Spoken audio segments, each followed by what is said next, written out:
Olá, tudo bom? Agora a gente vai falar um pouco mais sobre negociação na esfera pública. Então, dentro do nosso objetivo nesse módulo aqui, é que vocês entendam qual a relevância de se tratar Estado, de se tratar relações internacionais, relações entre as nações com a defesa do interesse público.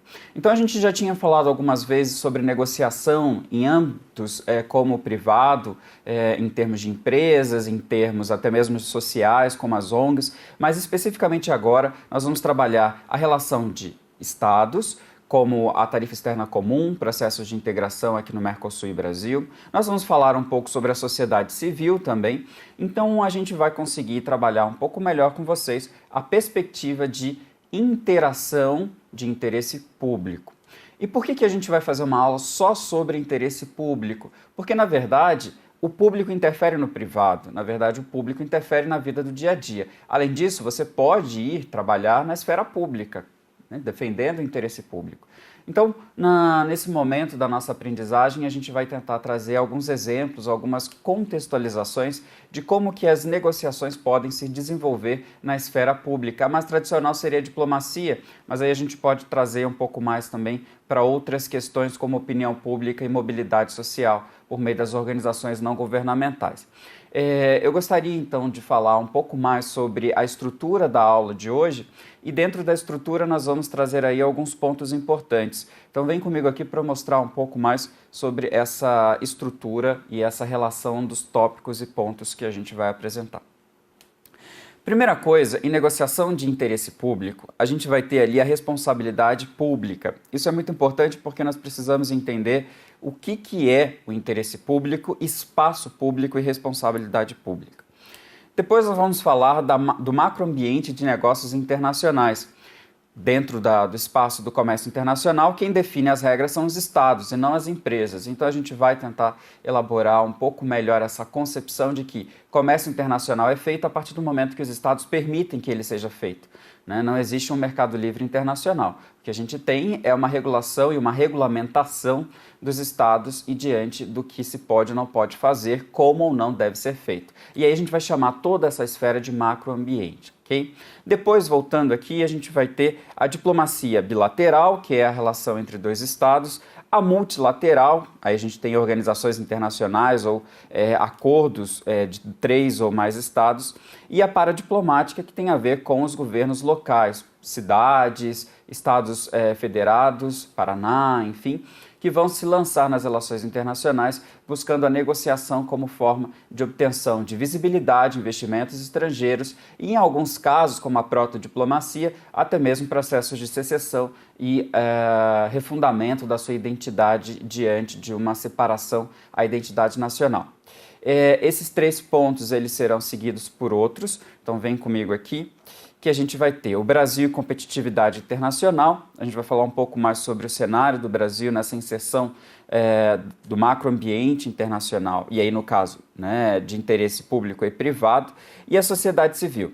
Eu acho que esses pontos que vão ser tratados ao longo da nossa disciplina podem muito bem ajudá-lo a compreender melhor não só a disciplina e o conteúdo de negociações internacionais, mas o conteúdo de política externa, o conteúdo de integração regional, globalização e outras grandes áreas do saber dentro dos estudos internacionalistas. Nesse processo, em que a gente espera que você busque informações em outros materiais além do nosso complementar, e a gente sempre indica aqui no nosso curso a plataforma Cielo, que é gratuita, onde tem todos os principais artigos e periódicos do mundo científico, e aí você encontra desde medicina até relações internacionais. Lá vocês podem acompanhar a cada mês lançamentos em diversos periódicos qualificados pelo governo, aqui no caso do Brasil, CNPq-CAPES, como A1, A2, ou seja, de alto nível, para que vocês possam utilizar não só nas suas pesquisas, mas eventualmente aí em trabalho de conclusão de curso e outras atividades dentro da sua formação profissional. O que a gente também espera é que vocês não fiquem presos apenas à percepção do Brasil enquanto esfera pública. A gente sabe que cada estado, nós já vemos isso nas dimensões culturais, tem uma percepção diferenciada do macroambiente internacional de acordo com os valores culturais, de acordo com os valores de cada nação. Mas ainda assim a gente pode defender que o interesse público, ele é o interesse de todos. Então, a partir desse momento, a gente vai iniciar passo a passo essa divisão entre Estado, saindo do micro até chegar ao macro, e depois voltando para falarmos da sociedade civil, já que é um dos grandes novos agentes ou atores internacionais do século XXI, aí, depois da Guerra Fria, no fim da Guerra Fria, nos anos 90. Então, a gente, com todo esse processo de diversidade, globalização e pluralidade de agentes, a gente precisa sim falar de interesse público, porque não são apenas os estados que se comprometem com esse interesse. Então a gente se vê daqui a pouco e boa aula.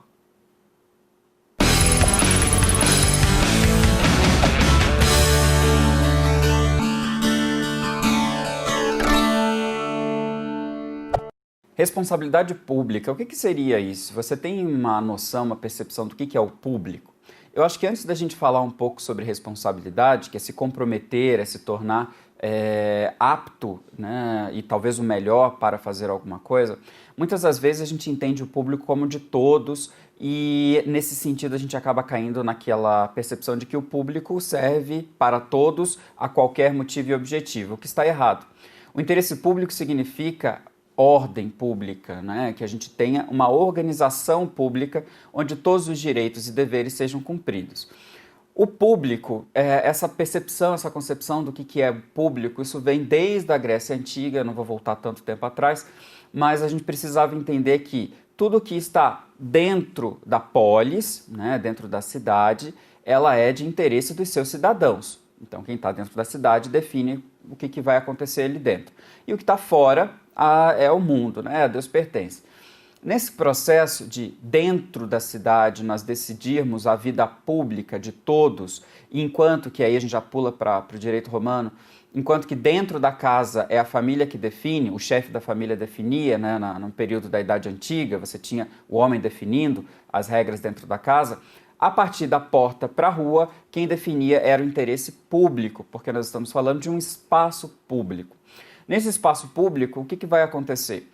O gestor, o governador, enfim, aquele responsável identificado pelo povo, ou pelo menos aceito pelo povo como o responsável por tomar as decisões do espaço público, ele vai, de alguma forma, politizar a sua agenda, ou seja, ele vai trazer alguns temas e a população, se for ali a um nível mais democrático, vai decidir se sim ou se não, ou como, né, em que grau aquelas agendas seriam aplicadas.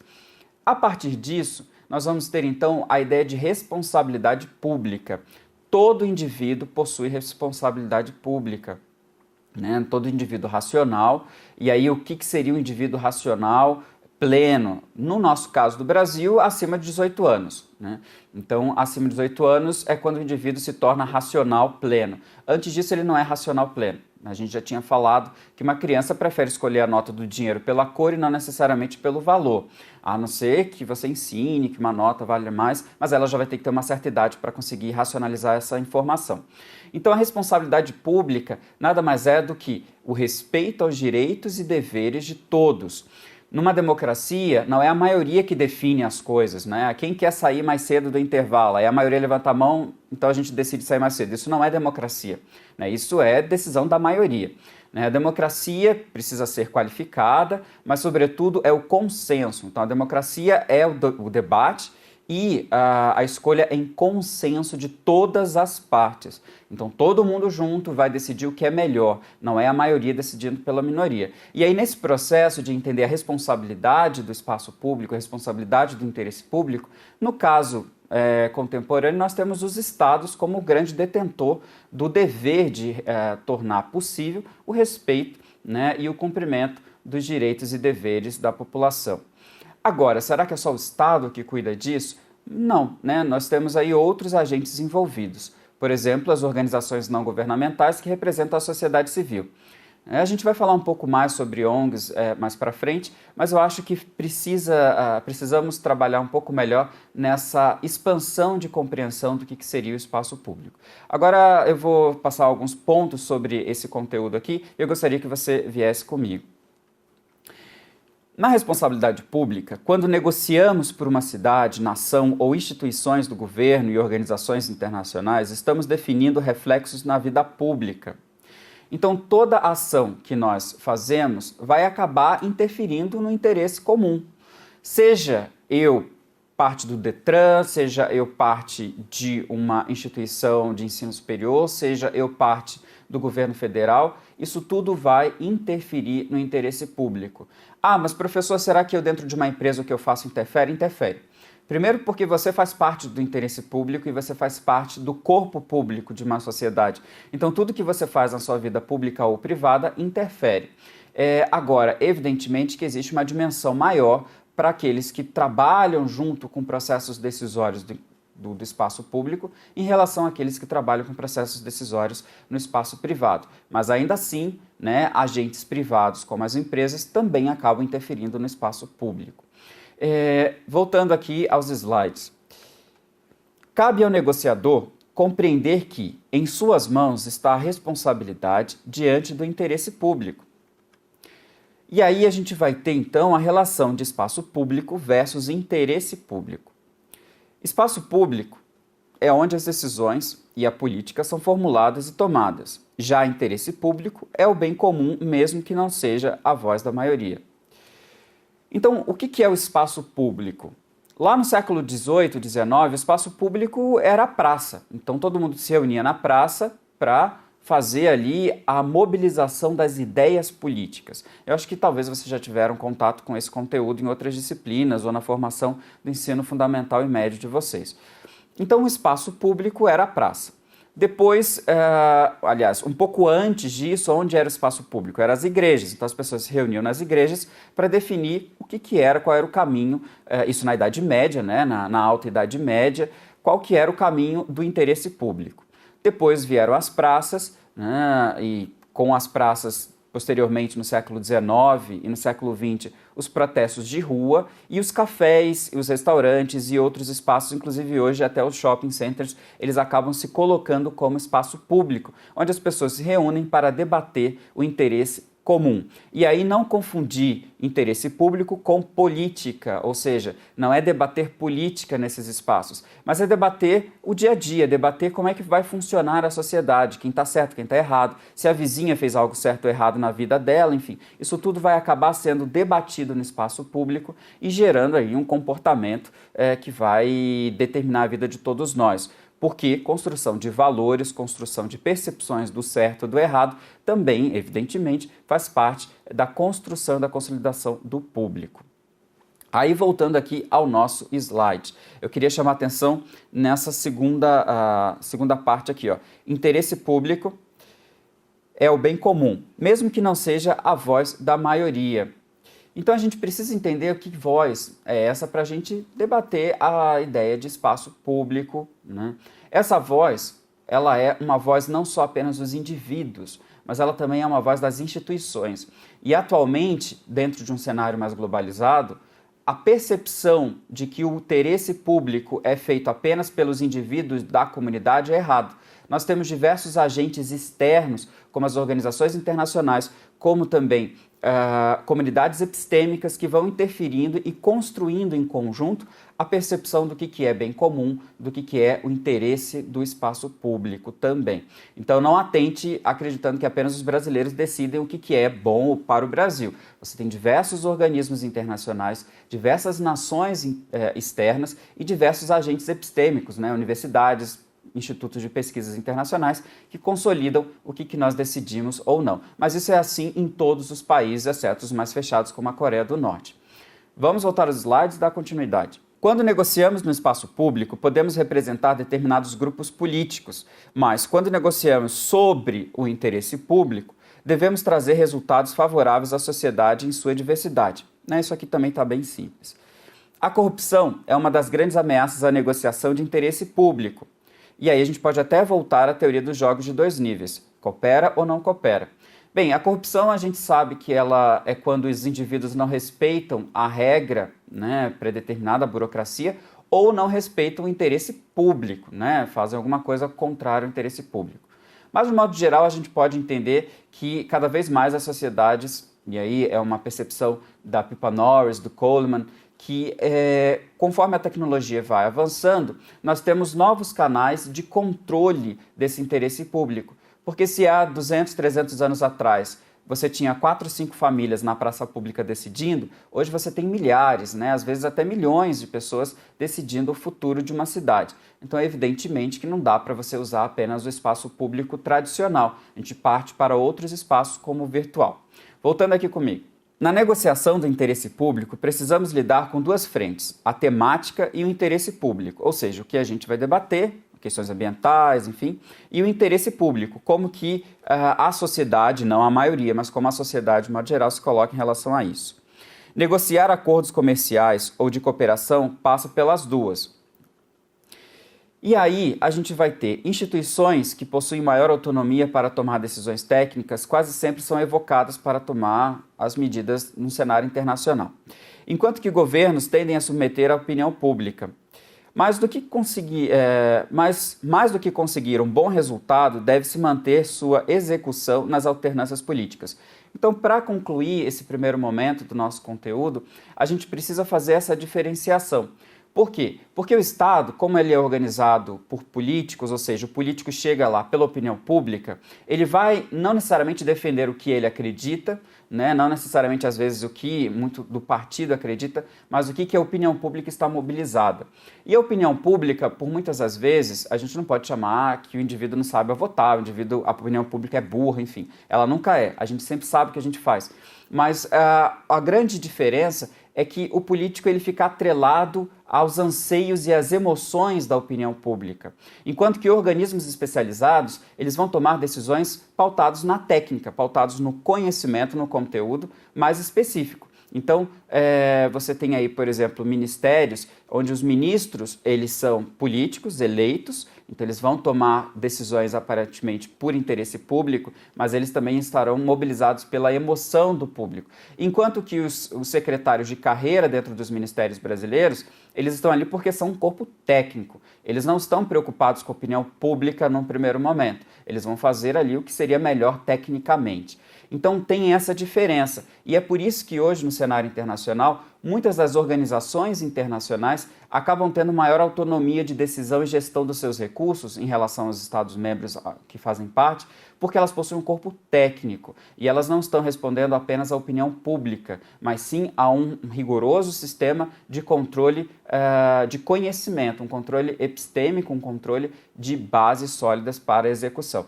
Eu acho que no primeiro momento é isso, a gente conseguiu fazer um pouco mais essa compreensão de espaço público, interesse público e também essa associação para que a gente possa diferenciar, né? Quem decide pelo interesse público não necessariamente tem o corpo técnico e vice-versa, mas ambos precisam andar em conjunto.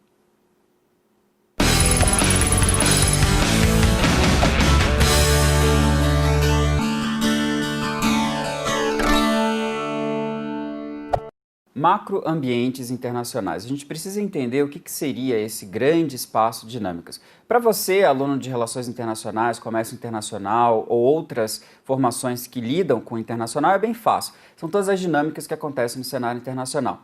Mas vem comigo para eu explicar um pouco mais sobre o que seria relevante para compreender dentro da perspectiva de negociação internacional. O macroambiente de negócios internacionais, tanto nas negociações públicas quanto nas privadas, vai criar aí um cenário que vai interferir nas dinâmicas e em seus resultados. Os regimes internacionais, por exemplo, que constroem as organizações internacionais, que são dados também pelas legislações internacionais e absorvidos por elas em processo de internalização, né, além da economia, os blocos regionais de integração e outras dinâmicas, acabam interferindo de forma retroalimentar, ou seja, todas essas organizações, todos esses sistemas vão construir ao mesmo tempo que são construídos no cenário internacional. Então você tem, por um lado, processos legais, processos burocráticos, por outro, processos políticos e por outro, processos econômicos. todos esses grandes fluxos vão construir o cenário internacional e esse macroambiente. Esse macroambiente, então, para as negociações internacionais é um conjunto de regras, ou seja, como que eu vou me portar enquanto negociador, o que eu preciso fazer, e eu não estou falando tanto do indivíduo, né, em sua linguagem corporal, eu estou falando da legislação, incotermos, como é que eu vou fazer uma transferência, carta de crédito, remessa sem saques, processos de pagamento de importação e exportação, por exemplo, logística internacional e seguros. Até mesmo como que eu resolvo uma solução de controvérsias. Né? Eu aciono o meu país, que vai acionar o outro país por meio da Organização Mundial do Comércio. Então existem muitos caminhos que vão organizando e aí a gente vai chamar essa parte de macroambiente jurídico ou macroambiente legal do direito internacional público e privado. Direito internacional público, direito internacional privado. Ok? Voltando aqui. Os regimes internacionais, que são construídos pelos estados, né, e consequentemente quase todos eles acabam ganhando uma organização internacional para fiscalizar, você vai ter dois grupos aí a princípio. O sistema ONU, ele define diversos regimes em conjunto com os estados, como o comercial pela Organização Mundial do Comércio. E depois a gente pode entender regimes como um conjunto de regras e normas que podem ganhar uma organização ou não para efetivar o seu cumprimento. E os regimes internacionais, se cumpridos nos mercados estrangeiros, por exemplo, mostram o que pode e o que não pode ser feito, como no caso do dumping e do subsídio pela OMC. Então, os estados, eles se reúnem, criam regimes, olha, nós acordamos que devemos fazer isso ou aquilo. Esses regimes só valem para os estados que o assinaram, né, o que internalizaram. Então não é que 3 estados vão se reunir, criar um regime e aquele regime vai valer para o resto do mundo. Não.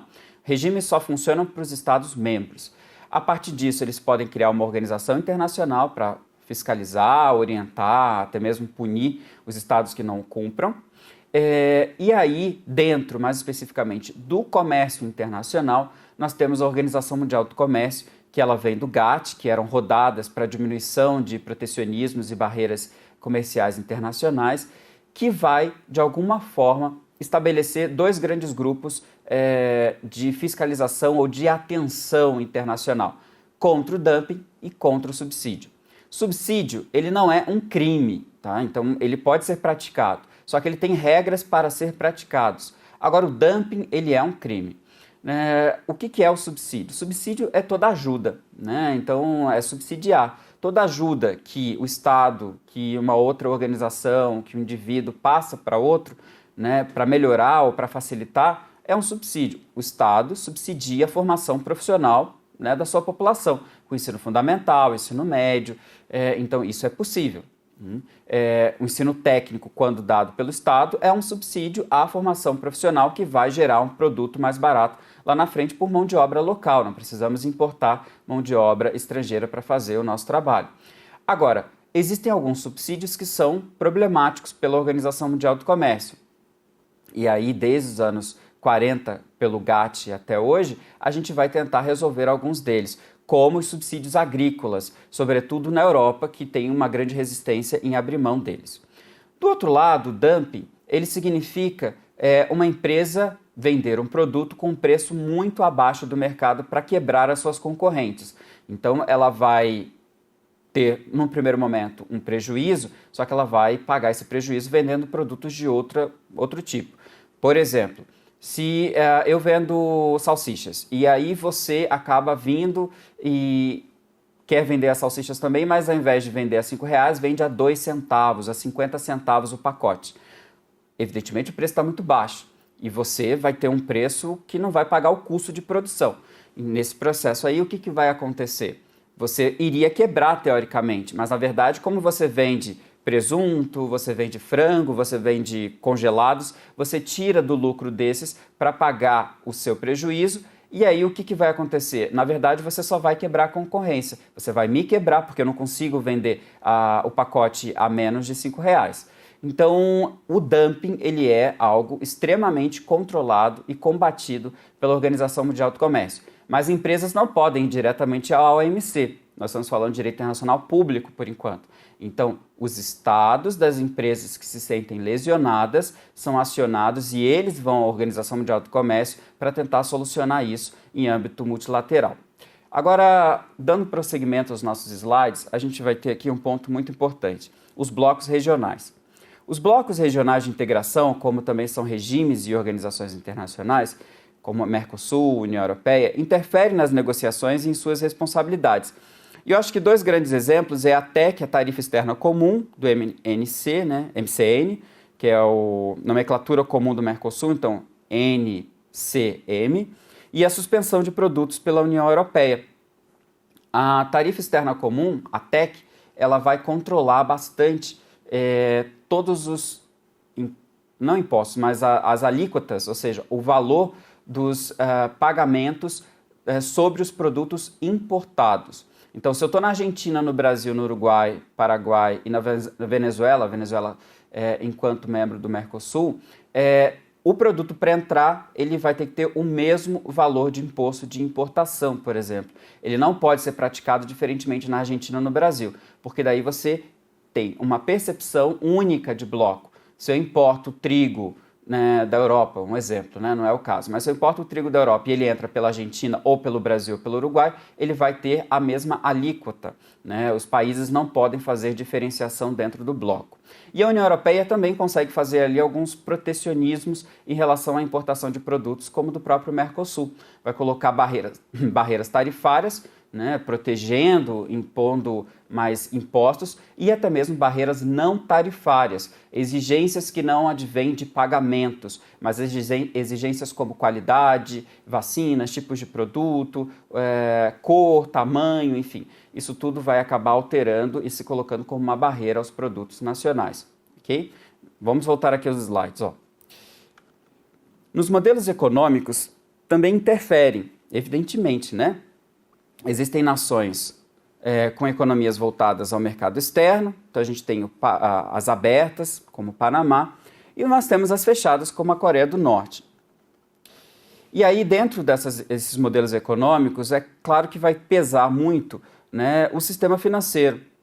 Por quê? Porque existem políticas cambiais, índices de risco, recursos e concorrências internacionais que vão interferir exatamente na elaboração de políticas mais ou menos abertas em relação ao cenário internacional, e isso vai acarretar aí a ação, o trabalho do negociador.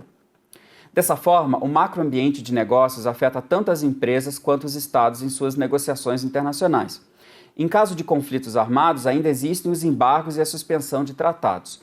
Eu acho que para concluirmos, a gente pode identificar que os estados interferem, todos os estados no mundo acabam interferindo no comportamento das empresas, não existe nenhum estado que não interfira no interesse privado, porque o interesse privado está submerso, ele está submetido aos interesses e práticas do interesse público. Eu não posso ter uma casa no meio do nada, eu tenho uma casa dentro de um espaço público, né? Então, internamente a minha casa é espaço privado, mas fora é espaço público. Eu acho que ficou bem claro, então, essa percepção de que como que o interesse público interfere nas práticas de negociações internacionais, sejam elas dentro do espaço público, como diplomatas e outros técnicos e corpos políticos e burocráticos das nossas instituições, seja participando de uma empresa privada.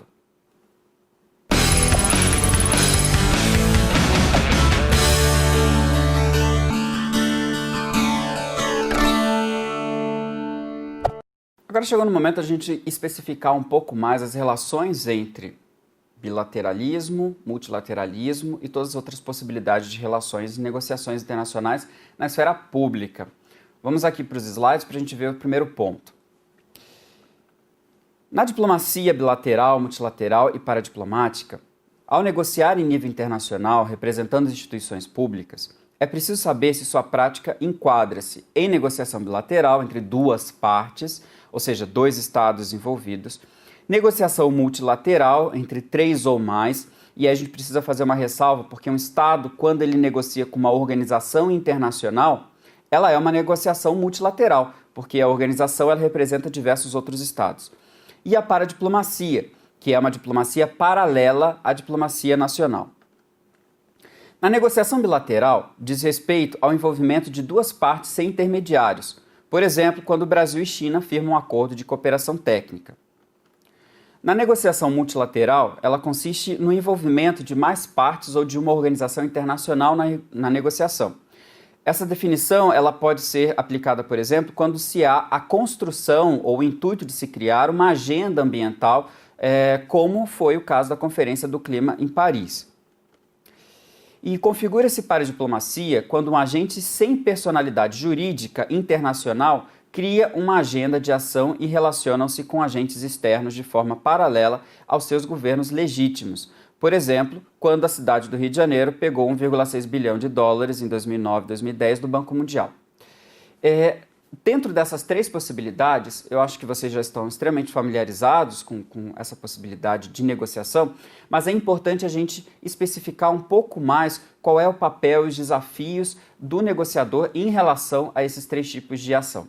A relação bilateral, ela é a mais simples, porque nós temos duas partes, cada qual apresenta o seu interesse, e você vai defender ali o interesse público, né? Nós estamos falando aí de negociação pública, então, enquanto diplomata, técnico, enfim, você vai defender o seu interesse. Não pense que apenas diplomatas negociam dentro do interesse público nas relações exteriores internacionais. Qualquer técnico, né, do Ministério da Educação, da cidade, enfim, pode fazer uma negociação internacional, ok? Então, quando a gente olha para a relação bilateral, a gente tem a relação mais tradicional de todas, né, a mais antiga de todas. Duas nações, dois estados decidindo em conjunto o que podem ou não fazer para resolver determinada situação. Agora, no caso da multilateral, existem diversas modalidades. Então, o negociador ele precisa ficar atento. Por quê? No primeiro momento, quando a gente tem três nações ou mais, você não tem mais dois lados apenas. Então, você precisa fazer uma negociação de múltiplos níveis. Lembram do Putnam, quando ele coloca ali negociação em jogos de dois níveis, que você tem o nível principal, o nível secundário, o tabuleiro doméstico, o tabuleiro externo. Isso tudo se multiplica, triplica, enfim, vai gerar uma grande complexidade para solucionar e para encontrar um caminho, um denominador comum para a solução de determinados interesses. Mas, além disso, existem algumas práticas como a negociação triangular. O que seria? Você tem Brasil, Portugal e Angola negociando, um exemplo, o sistema de ensino. Então, Brasil, Portugal e Angola vão negociar ali para ver qual que é o melhor sistema de ensino fundamental e médio para a população. E aí você tem uma relação entre Brasil e Angola, mas com uma intermediação de Portugal. Portugal como a base comum ali da CPLP, Comunidade dos Países de Língua Portuguesa, ainda que o Brasil tenha mais força dentro desse bloco, vai acabar organizando um material didático, pedagógico, que tenha ali interesses angolanos, brasileiros, mas sem esquecer as diretrizes e bases portuguesas. Outra coisa também, em soluções de conflitos armados, a negociação triangular ela é muito útil, né? Você tem ali um Estado mediando o processo de paz entre duas nações. No comércio internacional isso também acontece, mas é um pouco mais complicado, porque aí nós estaríamos falando de 3 ou mais empresas com as suas matrizes em 3 ou mais países diferentes. Mas pode acontecer também. E no caso da paradiplomacia. A paradiplomacia, essa diplomacia paralela, alguns chamam de política externa local, municipal, outros vão falar de a cooperação descentralizada, ou seja, o centro como governo nacional não participa nas negociações. É um grande movimento que vem se fortalecendo cada vez mais nos últimos anos, eu diria dos anos 70 para cá, com o princípio da subsidiariedade dentro da União Europeia, na Zona Econômica Europeia, né, Comunidade Econômica Europeia, que depois se torna União Europeia, vai favorecer a participação de governos subnacionais, governos locais, nas relações internacionais, nas dinâmicas de negociação.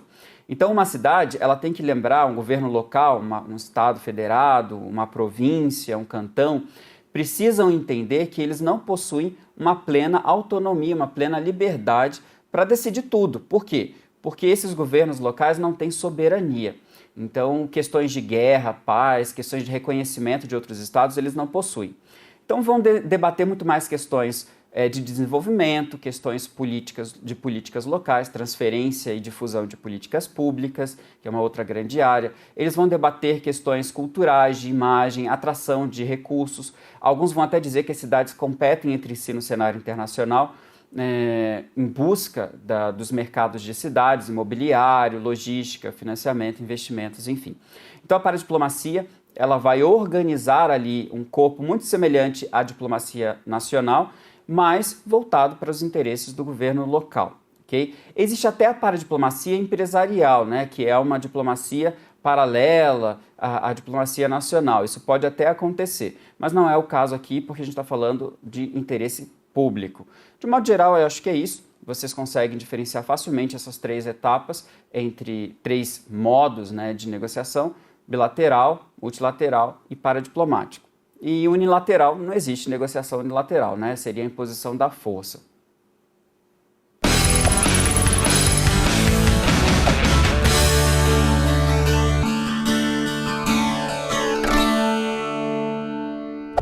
Vamos falar agora um pouco do Brasil. Vamos entender o Brasil enquanto um grande negociador de interesse público no cenário internacional. Vamos ao primeiro ponto aqui dos nossos slides. O nosso primeiro ponto, ele vai dizer que sabemos que não são apenas empresas que competem entre si no mercado internacional. Muitos estados, como os Estados Unidos, a China e o Brasil, interferem nessas dinâmicas para favorecerem seus empresários como interesse público de desenvolvimento. Eu reforço que é responsabilidade fundamental dos estados desenvolverem e auxiliarem as empresas no mercado internacional.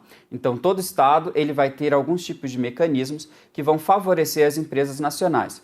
Isso a gente chama de diplomacia empresarial ou diplomacia comercial. Então, os presidentes precisam, obrigatoriamente, fazer propaganda dos nossos produtos lá fora e levar as empresas que eles acham mais relevantes dentro da estratégia econômica para fazer acordos internacionais. E a gente vai ver pouco a pouco aqui, ao longo da disciplina, como que os Estados Unidos faz isso, como que a China faz isso, como que o Brasil faz isso, ok? Então vamos voltar aqui ao ponto. Vamos ao próximo ponto aqui. O Brasil, ele possui vantagens territoriais, ele é gigantesco, né? Recursos de mão de obra, também nós somos a quinta maior população do mundo, e desafios na logística internacional e no custo burocrático. Aí entra o nosso grande problema.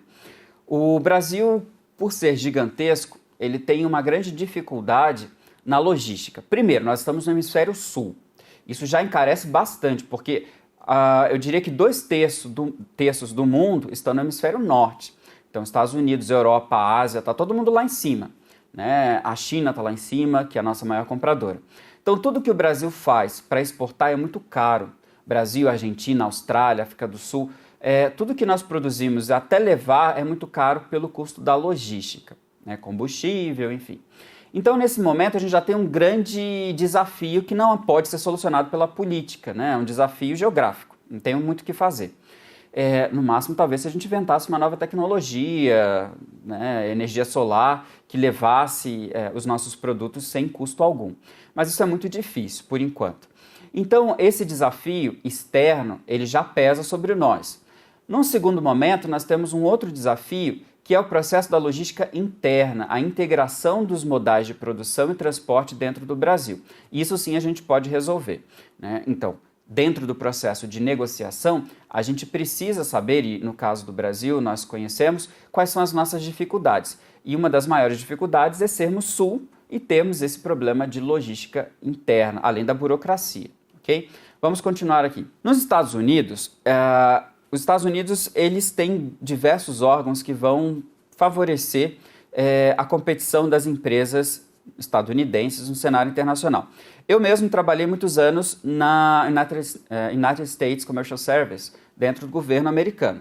Então, o governo americano tem o Departamento de Comércio Exterior, que seria o equivalente ao nosso Ministério da Indústria e Comércio Internacional, e dentro desse departamento, os Estados Unidos possuem a USC, que é a United Nations, é a ONU, United States Commercial Service, que vai trabalhar com a divulgação das empresas avaliação de mercados, identificação dos principais concorrentes e como que a gente poderia superar os demais estados, empresas de outros estados, na participação internacional de mercados.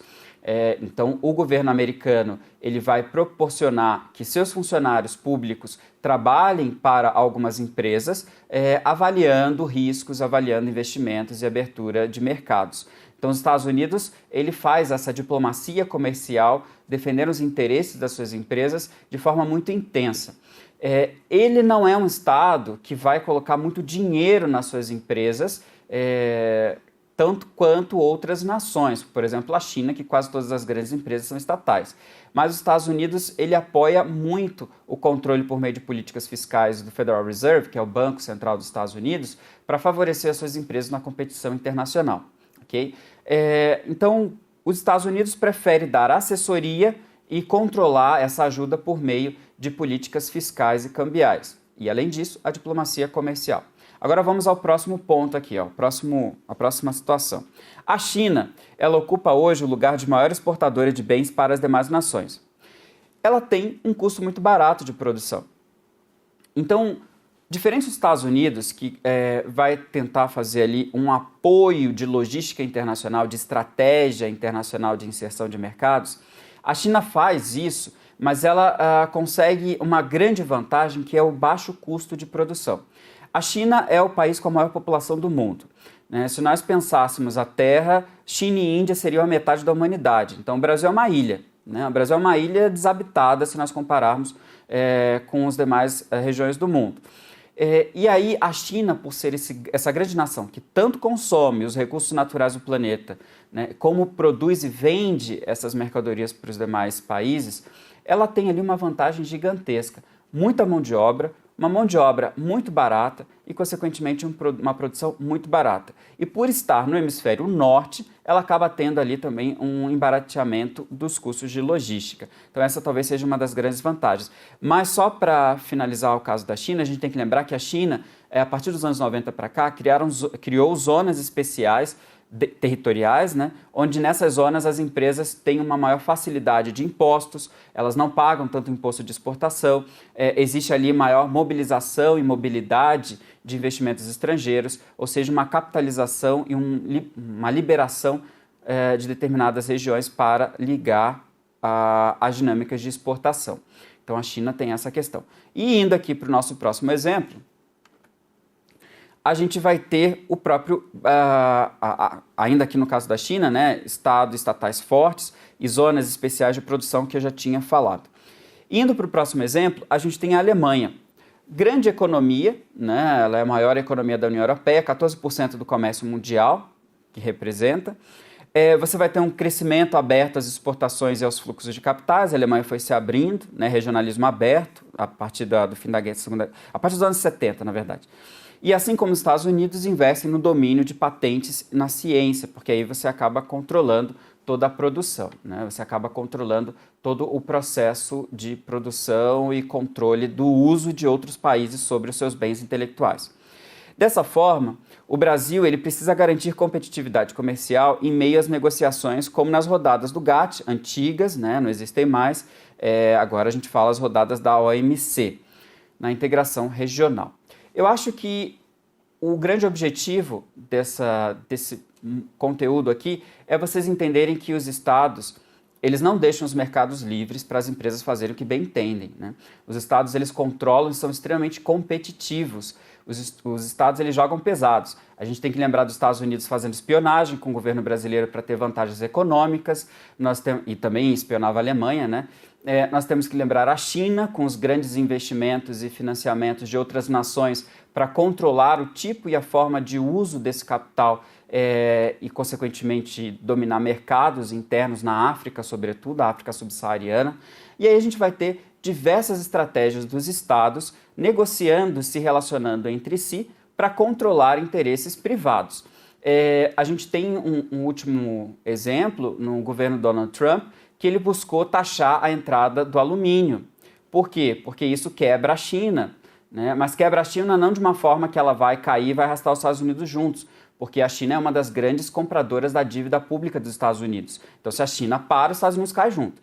Então, ele conseguiu taxar ali a produção de alumínio para reaquecer as empresas internas, dar mais trabalho para os norte-americanos, mas em compensação o cenário internacional caiu em cima dos Estados Unidos, ele teve que dar uma revisão ali sobre alguns pontos que eles estavam defendendo.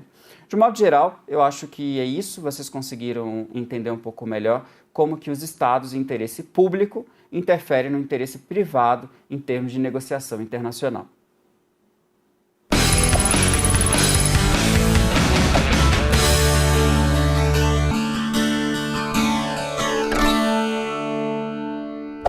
Sociedade civil, ela também negocia o interesse público. O que é sociedade? Somos nós, é o conjunto de indivíduos que vivem em coletivo. E civil são aqueles indivíduos que têm a capacidade de decisão, de opinar e tomar decisões de interesse público. Então, sociedade civil são todos os indivíduos em comunidade que definem, que decidem sobre o caminho do interesse público, as políticas e o posicionamento. E aí, definir, decidir significa negociar. Vem comigo aqui para a gente ver os principais pontos sobre sociedade civil e negociação internacional. A sociedade civil ela é compreendida por cidadãos e muitas de suas representações. Por exemplo, nós temos aí as organizações não governamentais, que são iniciativas de grupos privados e também de interesse público. A gente precisa associar e entender que ONG, quando a gente fala ONG, ONG não é uma definição, porque é organização não governamental. Então, toda ONG ela é uma negação de uma natureza, ela não é governo, Então ela não é uma decisão governamental. Geralmente as ONGs elas são criadas pela sociedade civil, por 3 ou mais indivíduos que se reúnem e criam uma instituição cujo interesse é público. Então muitas empresas, eu diria que a maioria das empresas de médio a grande porte, possui uma organização não governamental. Para quê? Para que seja o seu braço de ação social, de interesse público, ok? Agora, ONG não define. Então, o que são ONGs? Sindicatos são ONGs, institutos, associações de moradores são ONGs, sociedades, pode ser sociedades anônimas, enfim, todos esses tipos de associações, que a gente tem indivíduos, 3 ou mais se reunindo, vão criar uma organização não governamental. Ela tem obrigatoriamente o interesse público como resultado final do seu processo, ainda que seja criado por agentes privados. Então, fundações, institutos, Instituto X, Fundação Y, são ONGs. Sindicatos são ONGs. Muitos dos grandes hospitais no Brasil, por exemplo, alguns hospitais em São Paulo, os famosos, aqueles bem caríssimos, são ONGs. Por quê? Porque são organizações não governamentais de 3 ou 4 médicos que se reúnem e criam aquela associação com interesse social. E aí vão praticar esse interesse, defender esse interesse, ok? Então, cada tipo de ONG vai ter um comportamento, um padrão diferente. Fundações e institutos tendem a ter mais uma preocupação com pesquisas, com a memória, com a história da sociedade. Enquanto que sindicatos têm mais preocupação com interesses trabalhistas, enquanto que associações, como associações de moradores, têm uma causa em comum para defender.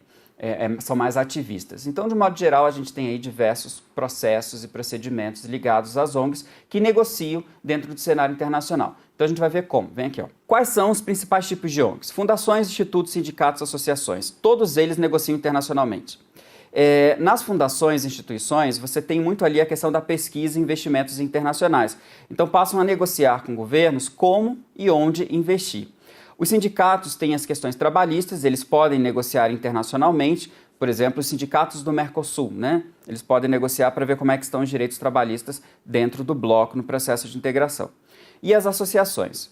As ONGs, elas sustentam 2 grandes frentes de negociação. A defesa de sua agenda, se é uma ONG ambiental, ela vai defender as questões ambientais, e a captação de recursos. As ONGs que atuam em questões ambientais precisam negociar diretamente com o interesse econômico, sobretudo com as empresas e também com os governos.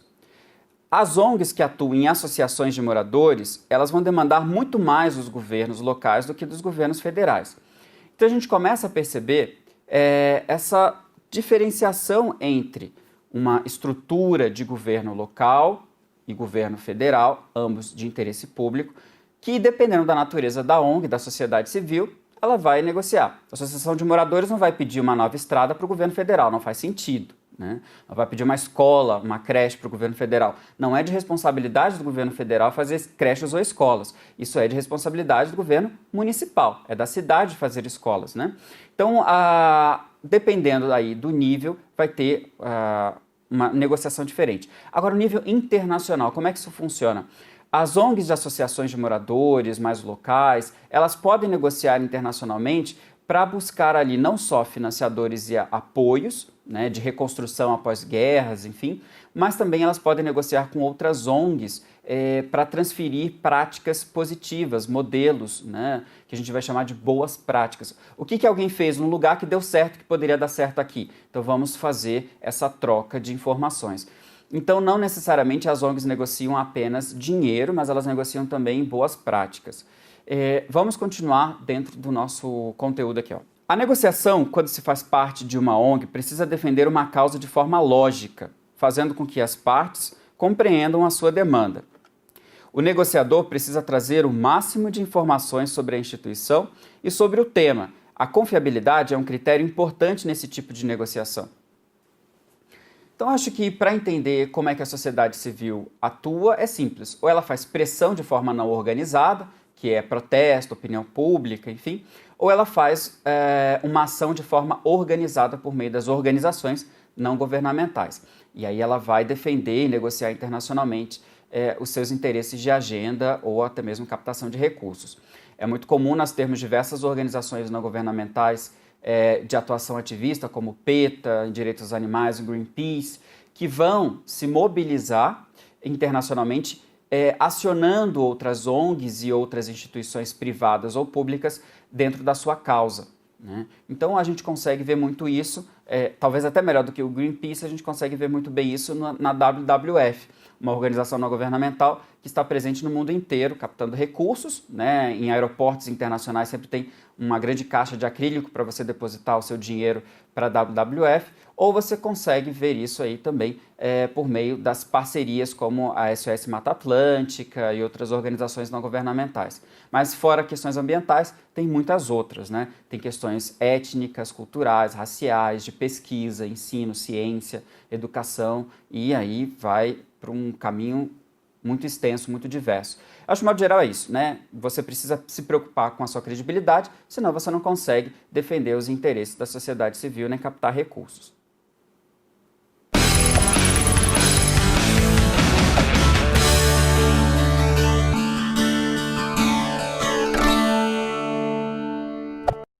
Chegou aquele momento de a gente fazer a prática, a nossa atividade, para que você reforce mais o conteúdo do aprendizado aqui nesse momento da nossa disciplina. Então vamos a ela. As minhas orientações são, primeiro, identifique uma associação da sociedade civil, uma ONG, né? E como ela apresenta-se para o público. Ou seja, você pode ver isso no site, nas suas declarações e comportamentos em notícias. Lembre-se de que a apresentação é um dos primeiros passos de comunicação na negociação. Avalie se essa ONG lhe traz confiabilidade e, se possível, busque um caso real de solução de conflito e interesses entre público e privado envolvendo uma ONG. Então, o que eu gostaria que vocês fizessem é escolher uma ONG que tivesse uma presença internacional próxima da sua região e veja como que ela se apresenta, né, os seus princípios, os seus objetivos. Porque a apresentação é a primeira etapa da negociação da sociedade civil.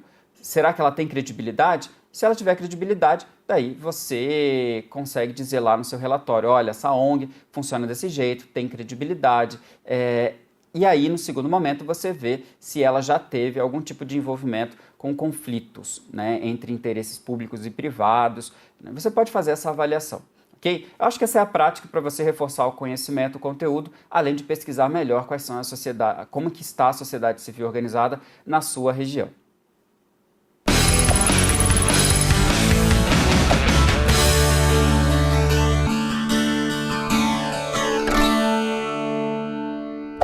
Para finalizar esse momento da nossa disciplina sobre negociações internacionais, a gente vai trabalhar os principais pontos. Na verdade, foram poucos, porque esses assuntos já são trabalhados em outras disciplinas da sua formação. Mas é importante a gente reforçar isso para que a gente possa compreender melhor o que seriam as negociações internacionais dentro do interesse público. Então vem comigo aqui, ó. Vimos que o interesse público não é apenas o da maioria na opinião pública, mas do bem comum de todos. E negociar pelo interesse público requer pensar também em fomentar a competitividade de nossas instituições privadas. Para finalizar, eu gostaria que vocês entendessem um pouco melhor como que os estados interferem nas negociações internacionais na medida em que precisa defender o interesse público e na medida em que o interesse público não é da maioria, então, mas sim de todos, né, em termos de consenso. Eu acho que de modo geral é isso. Se preocupem agora em interpretar dentro do material de apoio, dentro da rota, da disciplina como modo geral, né, das aulas anteriores, e entender um pouco melhor como negociar pelo interesse público. A gente ainda precisa identificar, por exemplo, como que um brasileiro interesse público pode ser diferente negociador de um chinês, onde os interesses públicos na China são completamente diferentes. Então, é a cultura, são os valores locais que vão determinar o que seria melhor ou não para os interesses públicos.